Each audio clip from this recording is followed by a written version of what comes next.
With the surge of aluminum budget keyboards that released this year, it's becoming increasingly difficult to recommend just one to new enthusiasts.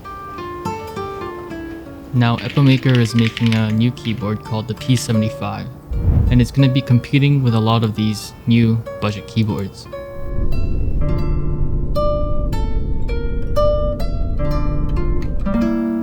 I'm curious to see how the P75 stacks up against the other budget keyboards. So let's dive into the specs and see what Epomaker is bringing to the table with this new keyboard. The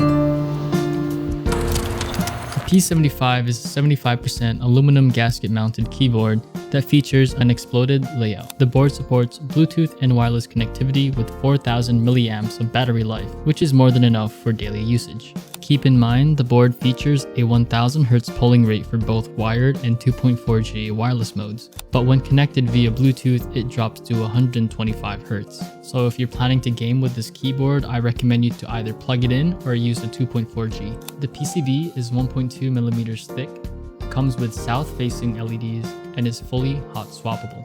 The keyboard comes with plate-mounted stabilizers by default, but it also supports screw-in stabilizers if you plan on changing them. The keyboard is pre-built, so keycaps and switches will be provided at no extra cost. The board only comes in two colors as of making of this video, silver and black. The switches that you can pick are the Epomaker Zebra switches or the Wisteria switches that come in either linear or tactile. You can order the board directly from Epomaker's website starting at $99.99 USD. Plus, you can use my code NICK10 at checkout to save $10.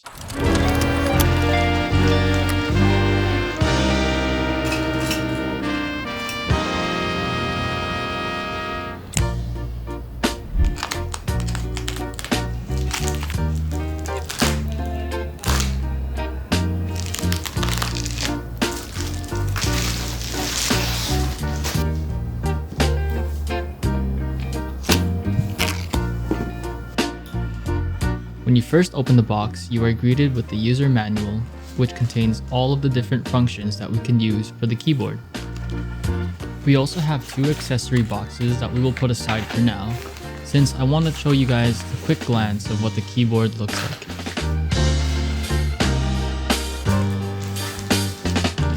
The keyboard came in two colors and I opted in to get the black version. But before we get into the design of the board, let's take a closer look at what we get from our accessory box. Inside we get extra keycaps, switch and keycap puller, an Allen key, and extra switches. Inside of the second box, we get a nice braided cable. Also, the keycap and switch puller has this really nice carbon fiber-like design. From the top view, the P75 has a really clean and minimalistic aesthetic, but it's the pink accents on the keycaps that really take it to the next level. To top it off, the side view is probably one of my favorite features on the P75. It adds a lot of depth to the overall design, giving the board a more dynamic look when viewed from the side.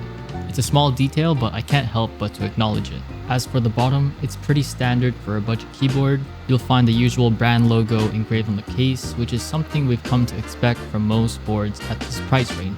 We also have the usual 4 rubber feet and 6 screws if you ever want to modify this keyboard. Lastly, at the back of the board, we have the USB-C port and an Epomaker branded 2.4G dongle. And as always, the first sound test will be a stock configuration, just so we know how it sounds like straight out of the box.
The stock configuration sounds good out of the box. It's packed with some foam, so it has the typical foamy sound.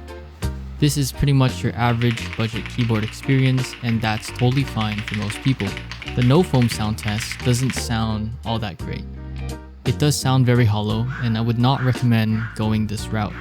If no foam is something that interests you, I would consider looking at something like the Monsgeek M1 V3.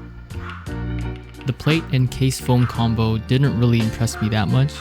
There was still some hollowness that I could hear from the board, and it would take some extra work to make this configuration a more viable option. There are a couple of things that I want to mention. The stabilizers and switches are very inconsistent with the factory lubing. Some switches feel scratchy, and that's something to consider when purchasing this keyboard. This isn't too much of a problem since it kind of pushes you to take the board apart and modify it yourself. So would I recommend this to someone? Don't get me wrong, it's not a bad board, but with all of the keyboards that are out right now, there are a lot of really great options out there. I am curious on what you guys think of the P75. Is it something you would pick up, or are you going to look for other keyboards to choose from? As always, I appreciate you guys for watching my videos, and I will see you guys in the next one.